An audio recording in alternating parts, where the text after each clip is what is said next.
USD.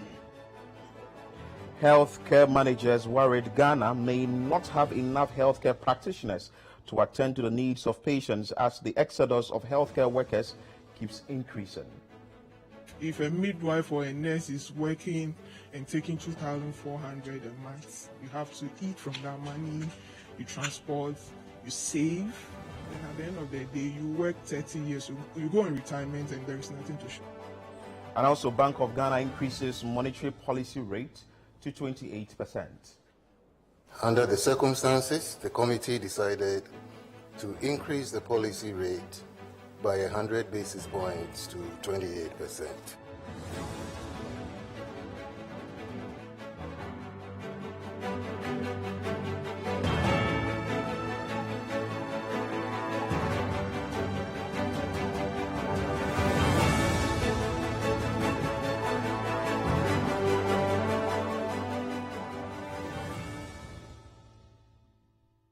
CNR Extra is live on City TV. It's an interactive show. You can join us with your comments, submissions, and comments via our WhatsApp line 0204447033.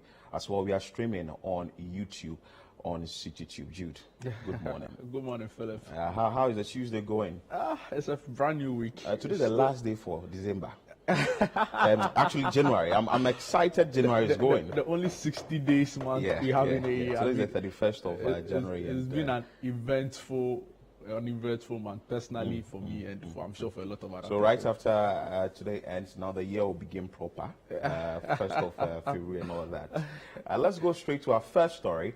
The Ghana Revenue Authority officials there and the police officers embarked on an exercise to ensure that retail outlets that are not complying with the invoicing system, that is the electronic invoicing system, are clamped down. Let's bring you that inset in the story. Retail shops in Accra have been arrested by joint task force of police and officials of the Ghana Revenue Authority, GRA, over defaulting in the payment of value-added tax, VAT. According to the authority, while some of these managers were issuing receipts with duplicate signatures, others were not issuing VAT receipts with electronic VAT system. The following report has more. For the Ghana Revenue Authority, a number of taxpayers have failed to file their returns through the authority's certified invoicing system. It says some taxpayers are issuing invoices that have not been certified by the Commissioner General. These moves, according to the authority, negatively impact the revenue expected to be accrued for the state. Now, what we've realized is that some of these taxpayers who have been hooked on, who are supposed to have been hooked on to the Commissioner General's invoicing system, are not fully complying with the directive. And what we saw was that some of them were issuing invoices outside the system. And as a result, these are infractions. These are they have fractured the law, and we need to ensure that as we go forward, indicated in the 2023 budget, that we're going to ensure that the certified invoicing system, or call it the EVAT system, is done for all taxpayers. We want to ensure that all those who will be hooked on to this system comply. However, as part of efforts to clamp down on these businesses, the authority embarked on a swoop on Monday, January 13. At the Spinters branches of the retail shops in Accra, 5 business managers were arrested for various infractions. The outlets are China Mall, Snida Mall, ShopRite, Second Cup Cafe and Palace Mall. The authority revealed that while some of these managers were issuing receipts with duplicate signatures, others were not issuing VAT receipts with the electronic VAT system. We decided to visit today who have not done as expected. The China Mall, they were not issuing the EVAT invoice. Then Palace Mall, they are also issuing receipts with duplicate signature of the Commissioner General. And then we have Snyder Shopping Center, they are also issuing non-EVAT invoice. And then we have Fresh First Limited, that's Second Cap. They are also not issuing EVAT invoice. All these places are centered at Spinters. What we have done is to zone the taxpayers into areas. So today we decided to focus on Spinters. Tomorrow we'll be moving to another area until we are done with. We'll continue from area to area to reduce time and also save cost. So today we visited these places. And what we have done is to arrest managers of these companies. These managers were, however, sent to the Customs Division of the GRA to take their statements for onward action. As at the time City News found this report, the business managers had not been billed yet. Meanwhile, the Commissioner of the Domestic Tax Revenue Division of the authority, Edward Apenting Jamra, says they will continually embark on such soups to ensure that companies do the needful. So out of about 40 taxpayers that we are currently supposed to issue the Commissioner General Satisfied Invoice, we have about 8 of them who are not complying fully with the Satisfied Invoicing system. And out of the 8, we have various shops. Some of the shops are complying, some of the shops are not complying. But let me say that the sampling, the testing is ongoing. The few that we have done and the fraction that we have seen is what we want to enforce. But as we move on, we will continue. But we are not going to tell you when we will be visiting. Our officers are out there checking. So as and when it comes to our notice. So the Ghana Revenue Authority is ensuring that at least retail outlets conform with what they are expected to do. That is connecting their system and also issuing electronic VAT systems. This, if my memory serves me right, an exercise of this nature was conducted last year, I think in the last quarter of last year, where some outlets or some shops of China Mall and also Palace Mall, amongst others, were shut down. Does it mean that the caution hasn't been served well for that reason? Other outlets are not taking cue out of it to ensure that the right thing is done? I mean, in every situation, you find some people rebelling against the norm, so no surprises there. But the truth of the matter and the fact is that this GRA administration has been seen to be doing the right things. I mean, I'm so convinced that they've got their act together and they are reaping the results. I mean, very brutal to some extent, some of the way they've gone about some of their activities, but you really can't fault them. And the results are there for all to see. In 2021, they exceeded their revenue mobilization, an amount of about 57.3 billion cedis.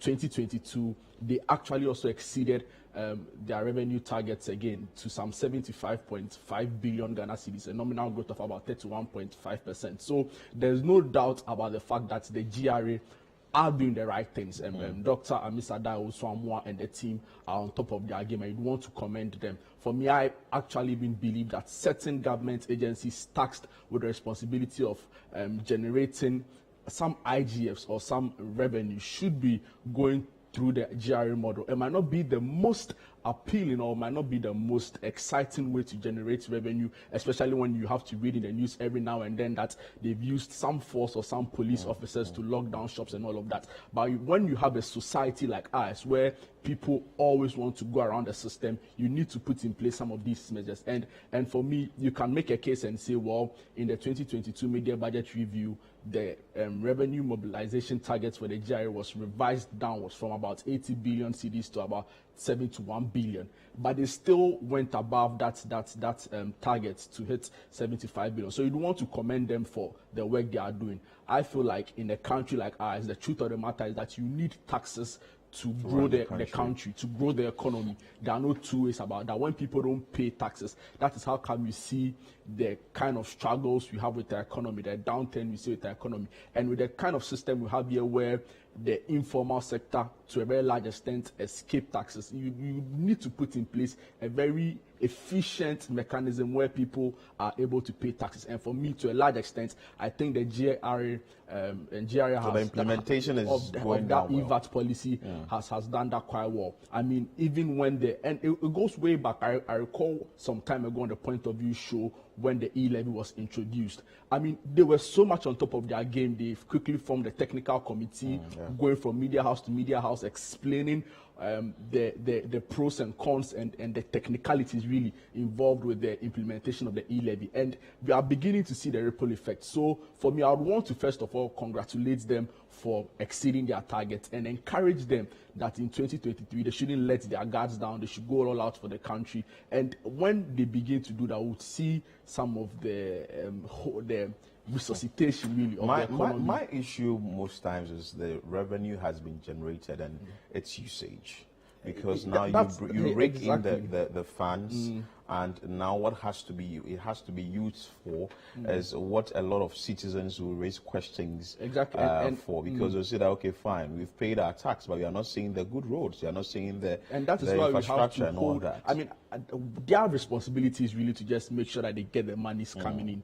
After that, I think we have to hold Parliament accountable. We have to hold state agencies who are supposed to be safeguarding the public purse accountable, the Public Accounts Committee of Parliament, IOCO, and all of those people. So for me, it's very important that once the money comes in, I agree with you, its usage really, it's also important, but that is a whole different conversation really, and it will go to the people we put in place as our legislators who are supposed to debate some of these things. But hey, take nothing away from in 2021 they exceeded their targets. 2022 they've exceeded. It can't be a fluke. It means that something is being done right there. Done right. And on that note, let's go to the Public Accounts Committee, because that committee is so excited about the indebtedness of the Electricity Company of Ghana to the Bui Power Authority.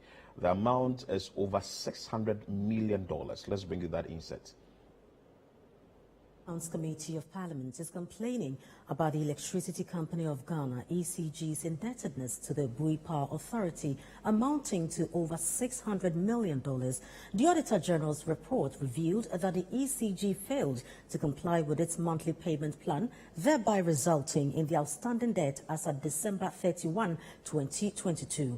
Now, speaking at the Public Accounts Committee sittings, the Chief Executive Officer of the Bui Power Authority, Kofi Jamesi, said efforts are being made to recover the money. There is more in the following report by City News' Ni Ayikwe Okai. On Monday, 30th January 2023, the Public Accounts Committee of Parliament resumed its sittings and had before it the Ghana National Petroleum Corporation. And one of the key issues that came up was to do with the government's indebtedness to the petroleum firm, amounting to over $270 million, which the Auditor General in its report complained that could cripple the activities of the GNPC. This amount were actually overdue. The auditors are saying that your inability to collect this money will affect your operations. So they have recommended to management to intensify your efforts in collecting this money. Have you been able to recover this amount of money from the GOG and then the GOG-related agencies? We have put in efforts by writing through our ministry to Minister of Finance to... but Minister of Finance is broke. Oh. Do you know that Minister of Finance is broke? No, Chair, it will be difficult from where I sit to say that Minister of Finance is broke. The Bui Power Authority under the Ministry of Energy also appeared before the Public Accounts Committee on Monday, and it was revealed that the Electricity Company of Ghana, ECG, is indebted to the Bui Power Authority to the tune of $600 million. This is due to the ECG's failure to comply with the monthly payment plan for power purchase. We are taking steps to ensure that the ECG pays us, but it's becoming very difficult. But I'm happy to say that Many times the Minister of Energy does very well by asking Ministry of Finance to come to our aid sometimes. So we'll continue this negotiation, and with the support of our Minister, I think we'll be able to handle this matter. That is really a problem. Auditors, are they complying to your recommendation? Honorable Chair, yes, this cost is a cost build-up every year. So even though some corrections are being made, as at 31st December 2022, there's an outstanding debt of 614,373,274.36 USD. There were also concerns about the use of dollar as the mode of transacting business within the energy sector, which the Energy Minister, Dr. Matthew Opoku-Prempeh, indicated that is also contributing to the huge debt crippling the energy sector. Reporting from Parliament, my name is Ni Ayukwe Okain for City News. So the Chief Executive Officer of Bui Power Authority, Kofi Jameshi, says that efforts are being made or are underway to get the Electricity Company of Ghana to pay the amount it's owing Bui Power Authority, over $600 million.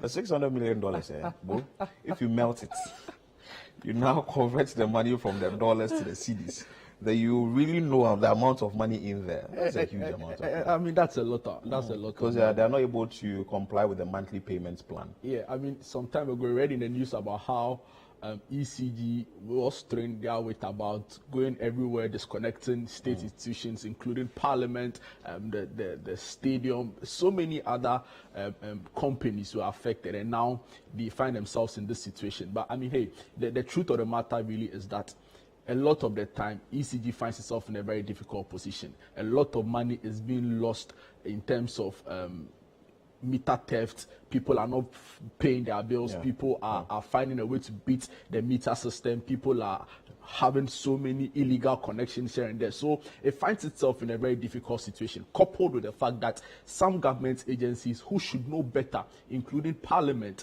and other state agencies that I don't want to are owing huge amounts of money. So it's because I think last year, I think the latter part of last year, when the new MD, Dubik, ensured that there was an exercise to clamp down on individuals or organizations that are into this power theft and all that. They were able to get some substantial amount of money, and it looks like it was also going to help in the revenue generation of the company. Exactly. Also seal all the loopholes that the company is battling with in order to generate more funds or income for the Electricity Company of Ghana. But it looks like they are still owing. Yeah, so the point I'm making really is that if you have a company like this, and I totally agree with you, struggling to meet demands in terms of its money it's expecting from other agencies and other state corporations, it's always going to be in a fix. So then again, like in my initial point, we have to go back to the GRA model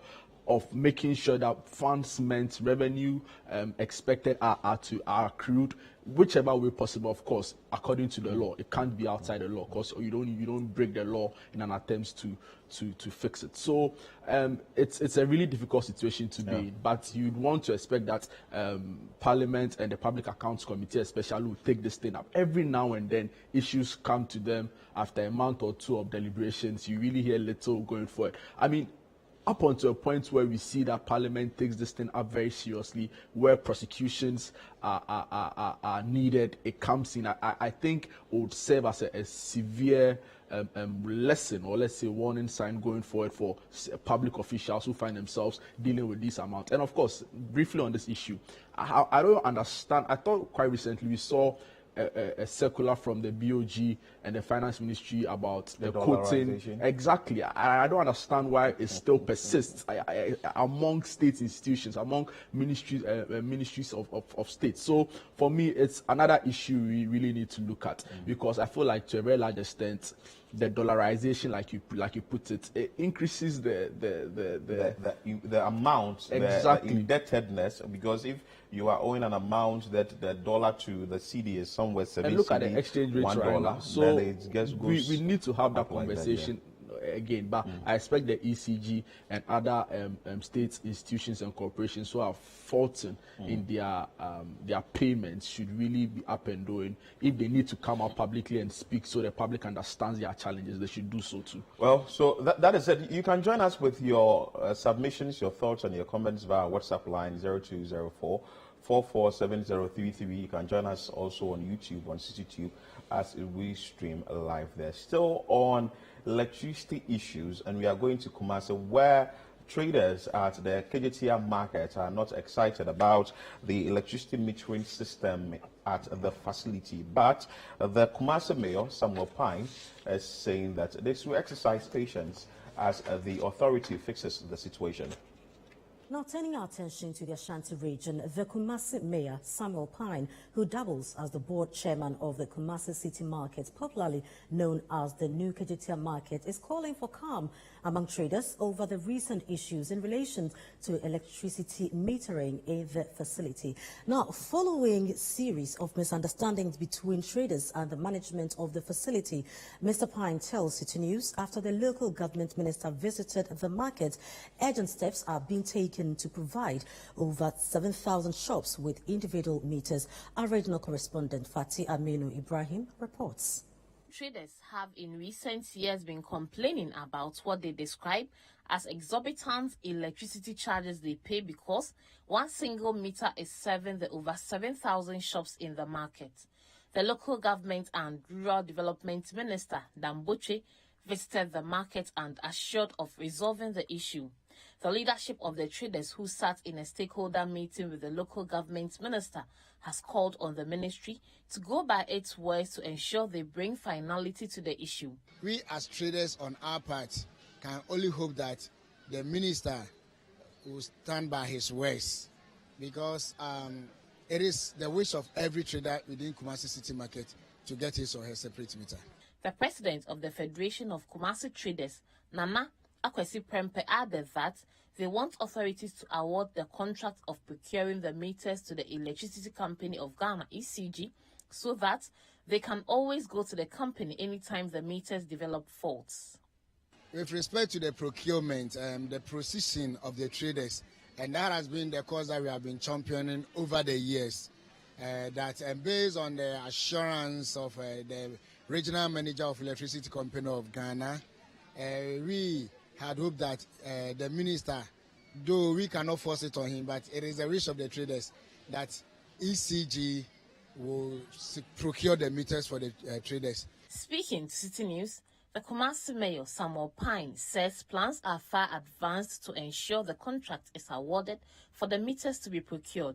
It came to my attention, but I doubt the authenticity of it, that people said they were going to leave the place because of the meters. But the assurance is that they should keep their cool.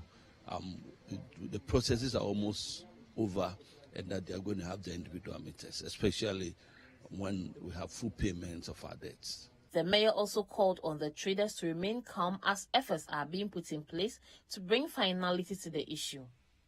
As we spoke on the other time, we finished with almost done with the tender process, and we were about to meet last week as a board to accept the report of the technical committee.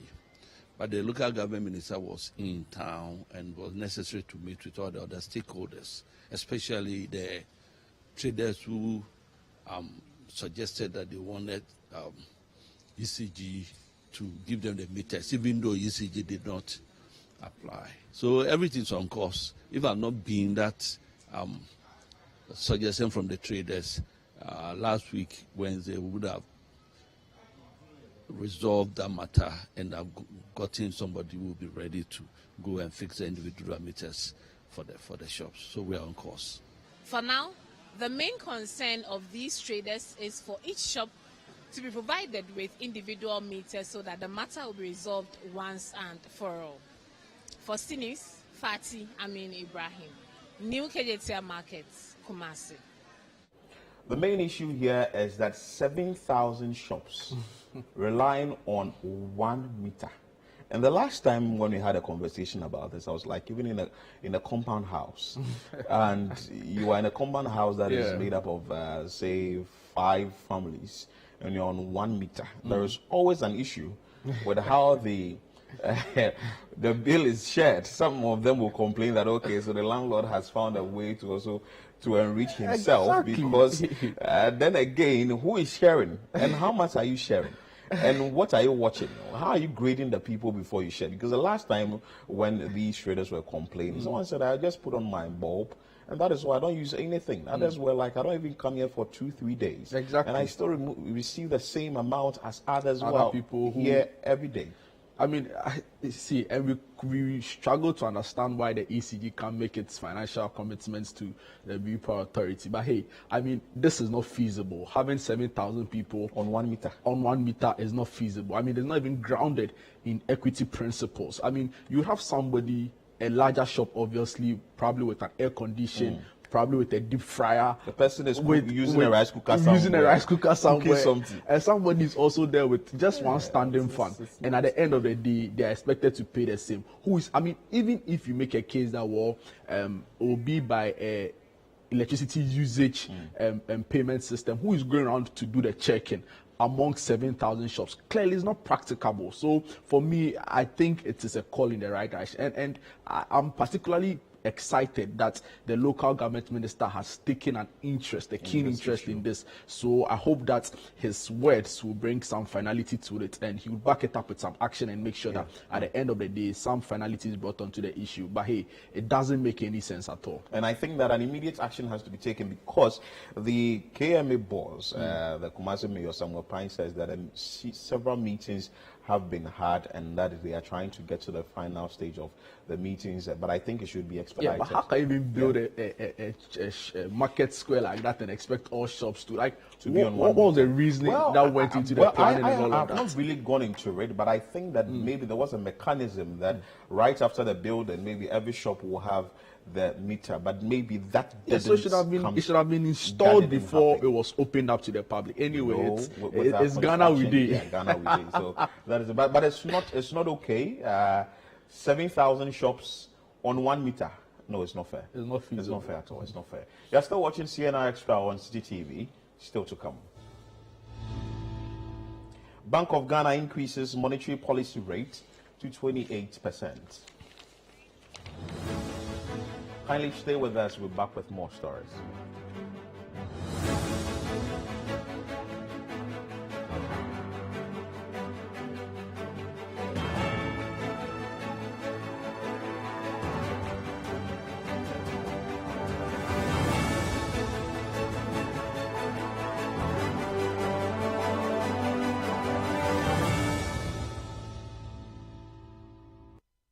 It's a tear of joy. I'm a kind and the two. I'm a course stadium crab and the pen feel. Need the second time I measure match or make them feel. Oh, 8D plus. How? What pictures no? A 5,000 better clear than the others. You can record your favorite shows, rewind, pause, and control your viewing experience anyhow you want it. Wow, watching HD Plus is like you did a Philly. You can get HD Plus decoder from any multi-TV dealer or all electronic shop nationwide, and the price is affordable.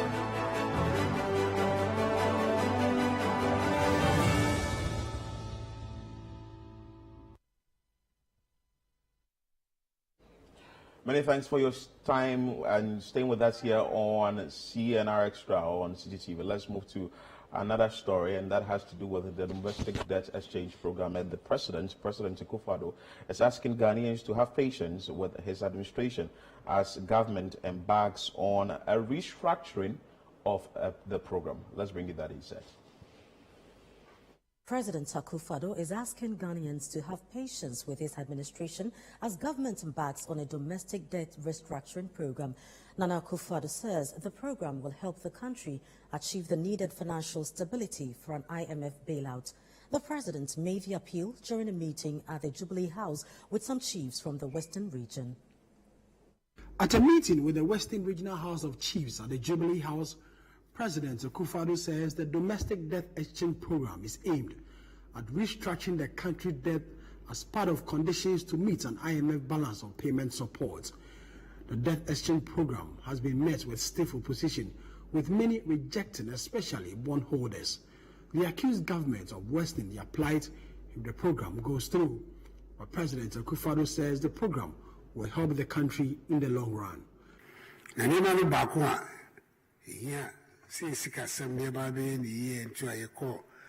National Monetary Funds here per more to sika semi no. And na meka ye na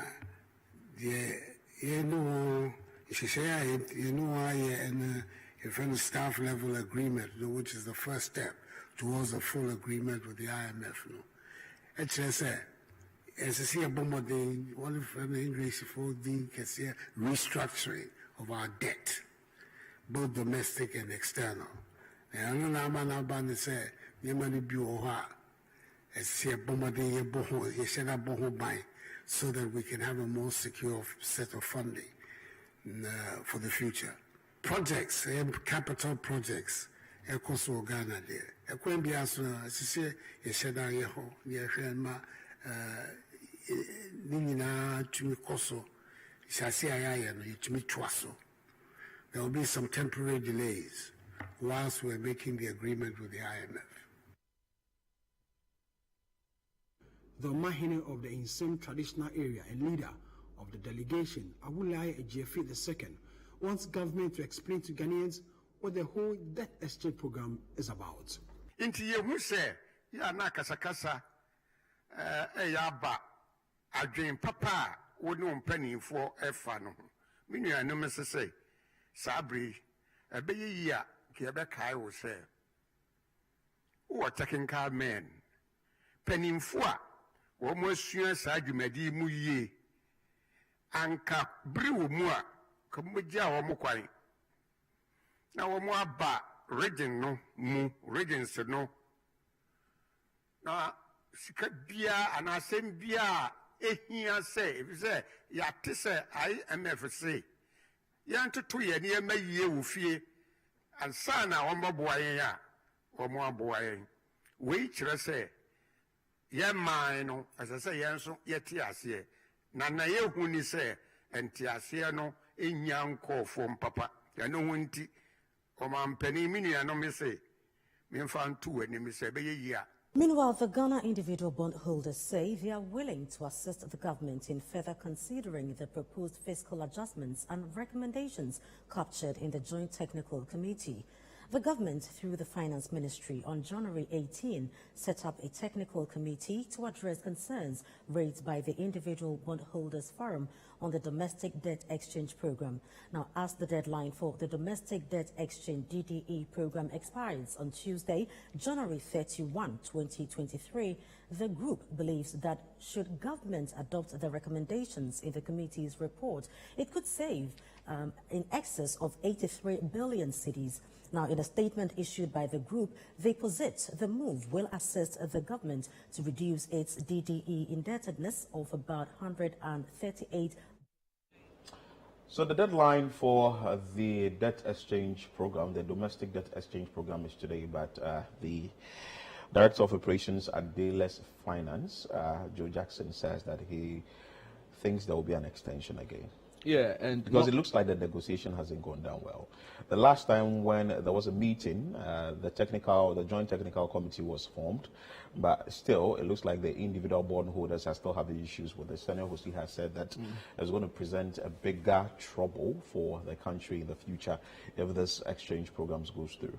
Yeah, I mean, I totally agree with you with regards to the fact that if you look at it carefully, it looks like there will be another extension, purely on the facts on the fact that the conversation hasn't progressed quite well, like government would have expected. I mean, you see government showing some commitment with the recent meeting with the individual bondholders forum, conveners and their team. All of these things, we've said it's a step in the right direction, but a little too late. Should have been had earlier. And with that very bold call from the convener, Senor Hosi telling bondholders not to sign on to it. Martin Pebu also saying same. You get the impression that it is going down well with bondholders in the country. A lot of people still have their doubts. So personally, listening to what people in close to the issue have had to say about it and listening to the arguments they've made on it, I think to a very large extent that will still be here until some progress is made on the matter. Going back to the president's meeting with the Western Regional House of Chiefs, talking about the progress government have made on the IMF negotiations, for me was also key. Every now and then we expect the president to lead the conversation on this, because it was indeed the president himself who signed the letter calling for his administration to seek an IMF bailout. But let's see what the finance minister will say by close of day, because today happens to be the final day, the deadline for this program. Yeah, I mean,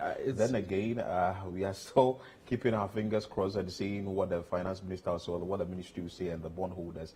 We will keep you informed here on City TV and City FM. Let's go to another story where the Monetary Policy Committee of the Bank of Ghana has increased the monetary policy rate to 28%. Still moving on, the Monetary Policy Committee, MPC, of the Bank of Ghana, BOG, has increased the monetary policy rate by 100 basis points to 28%. The prime rate, which is of interest to businesses, signals the rate at which the central bank will lend to commercial banks. It also subsequently influences average lending rates on loans to individuals and businesses. There is more in the following reports.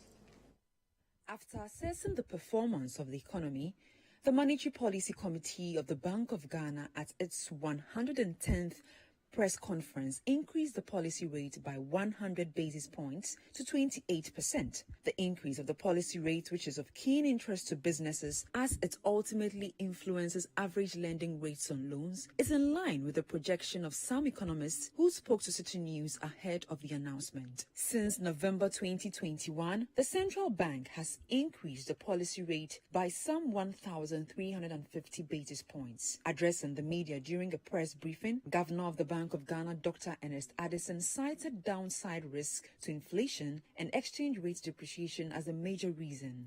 The concerns being expressed in the public domain relating to high government expenditures have been addressed in the SLA and reflected in the 2023 budget. The SLA is also contingent on the domestic debt exchange program and external debt restructuring, which, when concluded and the necessary financial commitments obtained, would allow the presentation of the SLA to the IMF board. The MPC believes that these measures will help restore fiscal and debt sustainability and bring down inflation, as well as help stabilize the currency. In the interim, the MPC sees the need to remain vigilant and moderate liquidity in the system to underpin the macroeconomic adjustments taking place to drive inflation on a downward path. Under the circumstances, the committee decided to increase the policy rate by 100 basis points to 28%. These risks have been driven by fiscal imbalances. Reacting to the increase, economist Dr. Patrick Isuming said the increase was expected. There are a few other developments that are likely to put further pressure on the inflation. We can talk about the utility bills that are going to go up. And then you notice that fuel prices have gone up at the last window and it's likely to go up again. And the CD depreciation, well, it's still continuing. So when you put all of this together, you get a sense that additional price pressures are expected. The economy might see further shock, and if there are any other shocks, it's difficult to predict what will happen. But it's expected that, as it seems that we are nearing the end of the domestic education under the IMF program. So the monetary policy rate has been increased from 27% to 28%, and this is to keep inflation, growth, and employment on track. Yeah, that is what is coming from the governor of the Bank of Ghana. Yeah, I mean, you're right. We understand from the economist and from the some economists and from the BOG that this is to curb rising inflationary pressures. But for me, we've been doing this since 2021. We've been increasing it as a response to our high inflation targets. Some economists tell you that we've actually reached hyperinflation levels, and it's not been the solution really. So for me, I struggle to understand how this has become some direct response to every time we have to deal with issues on inflation. And if you listen to economists speak, issues regarding to rising in global prices, soaring as a result of the disruptions in the supply chain, all of these things are still going to go on in the year 2023. So are we still going to use this approach to check inflation and unemployment like the BOG is saying? I think it's about time we came up with some innovative ways to check our inflation, to check our debt levels, and of course to create some jobs. I've always maintained that it's about time really we shift the structure of our economy into a more productive, production-oriented approach. The whole borrowing into consumption is not working for us as a country. I think the president has also raised that as well for the production bit. But then again, that is what is coming from the Monetary Policy Committee. You're still watching CNR Extra on City TV, still to come. Healthcare managers worried Ghana may not have enough healthcare practitioners to attend to the needs of patients as the exodus of healthcare workers keeps increasing. Stay with us, we're back with that story.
Plus is a fully skimmed evaporated milk.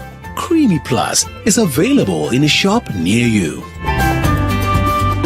This message has been vetted and approved by the FDA.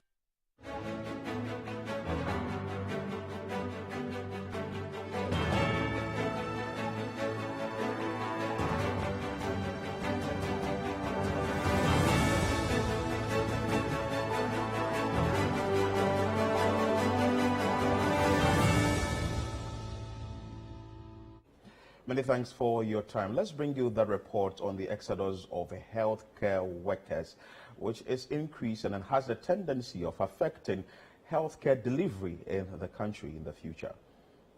The government of Ghana has been working hard to provide enough healthcare facilities across the country. The Agenda 111 is one of such audacious projects aimed at building 111 hospitals across the country. Though saddled with challenges, the government says it is resolute to see to its realization.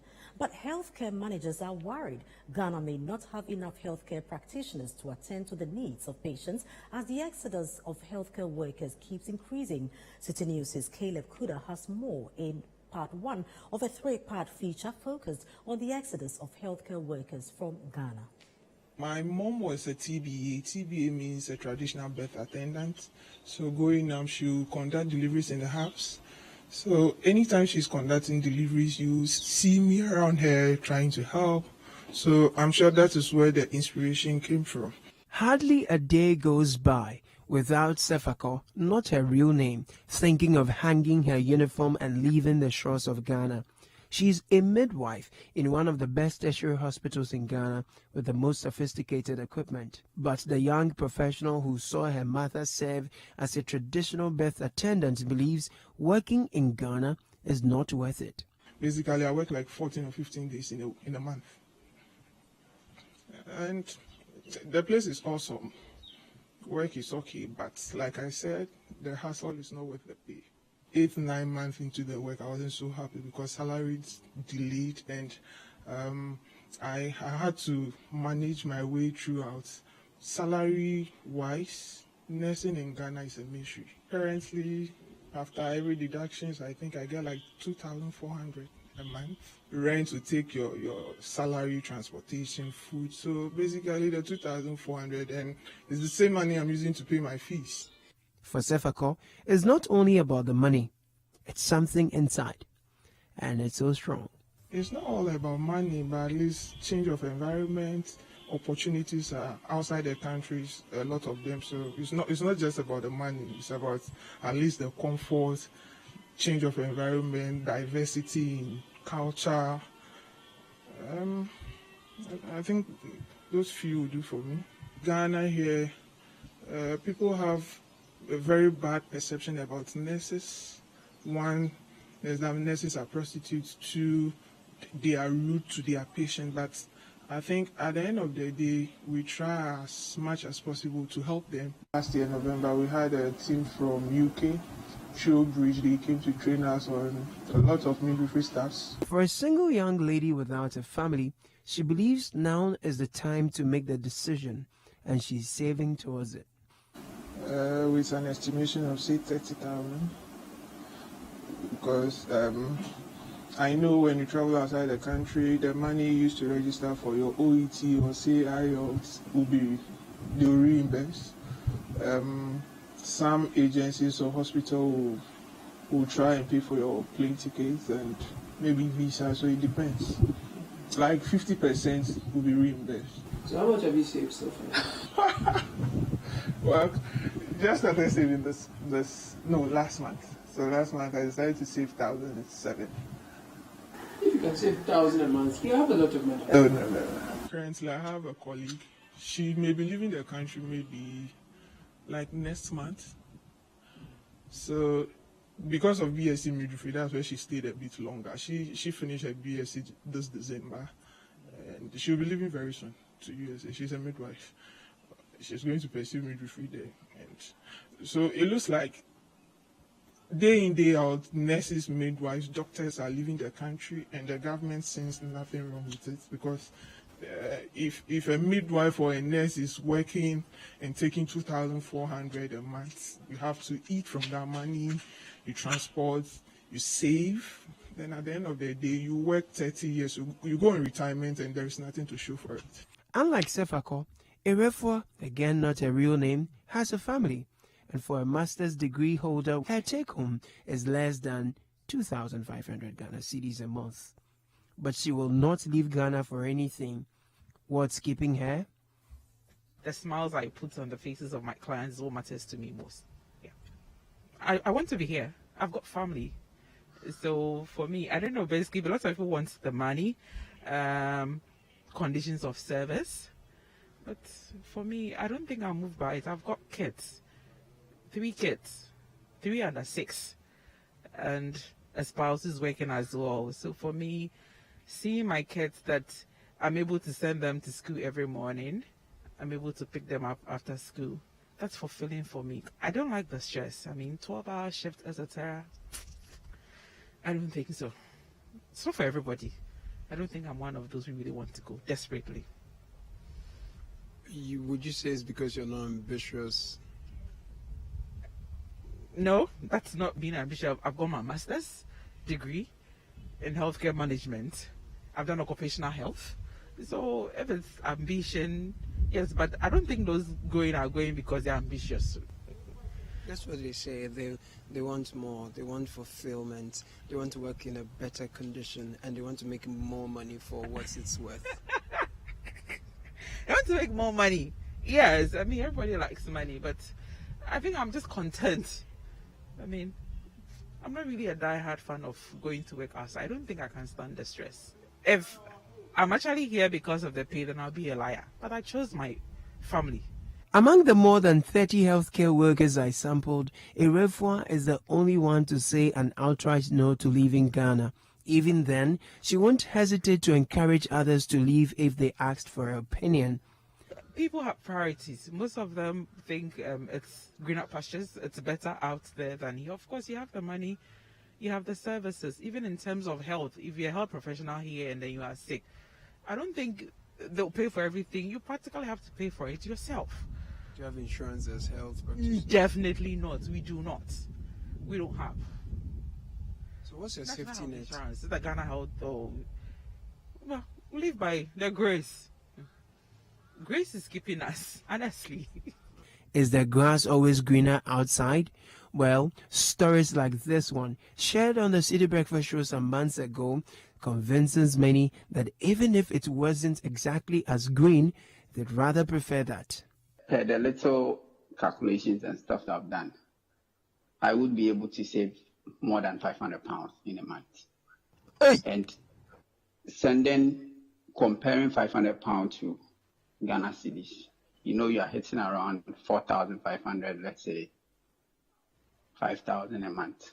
The Ghana Medical Association is concerned about the massive exodus of healthcare workers and its implications for healthcare in Ghana. Dr. Frank Srebo is its president, and he believes healthcare workers in Ghana have been shortchanged for too long. This is a trend that we should be concerned about. I finished school way back in 2001, and that is about almost 22 years ago. So that is how long I've been practicing medicine. And we were class of 49. Before we could say Jack, those of us left in this country were just about 15. Okay, so it tells you we didn't even lose just half. We lost more than half of the class to the United States and then, of course, the UK. And so if you take the numbers now, it's even worse than that. So we are losing more than 60% of our doctors that we are training to this outside world. And the nurses are even worse. They are going more than the doctors. And what is happening is that COVID has opened up. A lot of health workers became apathetic. They left because of COVID and the kind of trauma that they had to face, the number of deaths. And so there are avenues for employment available in the United States and then, of course, in the United Kingdom. If you look at my salary as a medical officer, and this is way back in somewhere 2002, 2003, and you look at it in terms of dollar indexing, you come to realize that I was better paid then than now. You getting it? So if I was better paid in 2003, better than 2022, it tells you that there is a genuine problem that needs to be resolved. Something must be done to reverse the trend. Everybody is in dire straits. We all need to be taken care of. Teachers are very important. The other workers are so important. But the issue with the health sector is quite peculiar. It borders on ourselves, our lives. And I believe that it's important we look at the kind of job that people do. That is why we do job evaluation. This is a very serious issue, and if the various authorities do not work on this, it's going to worry, because it's true, because most of the nurses, most of the doctors are seeking for greener pastures outside in the US, in the UK. It's not like a story that we are fabricating. It's true. And at the end of the day, if all these individuals that the country has trained exactly, with resources and money. Yes, with the resources, move out of the country, and you are not able to keep them, and they move out to seek for greener pastures, what becomes of us in the country? Because healthcare is very important. You don't pay attention to them, they leave and all that. Now friends who have left will be telling them how greener the places, so they will also be tempted to leave. And I keep saying something, that though the person may be having the passion for the job, it's not enough. But after passion is survival. Because you can't go to the filling station and tell the the fuel attendant that I have passion, so put passion into my car. Philip, No. I mean, it's a ticking time bomb. Yeah. Especially when you consider the fact that even here in the country, some doctors are already refusing postings to areas further up the north and other rural areas. So it's only a matter of time until we are really hit with the sad reality and our state of our healthcare is in tatters, really. But you see, the bigger question for me is that it's very easy to create an impression that it's all about the money or in quote greener pastures for them. But you listen to some other stories, really, it's more about the psychological strain working in this country puts them through. I mean, very simple, basic equipment. Anesthesia machines, everything they don't have. Boils down to Defibrillator, they don't have. To the so infrastructure. Everything boils down to the equipment. That's true. Using. So you if listen. the system in the country is not working, somebody wouldn't go to Zabzugu Tatale Medical Center and go and work there because the person doesn't have a right place to sleep. We are making the same point. I'm saying that the psychological strain for some of them, for some, is not all about the money. For in it going outside the country or going overseas. Like I'm saying, the psychological strain, you go to the hospital, there is no defibrillator. There are very basic equipment they need in the hospital, and going through the psychological strain of watching a patient die and all of those things, for them, it's just where they just put a full stop to. So I think the conversation needs to be had.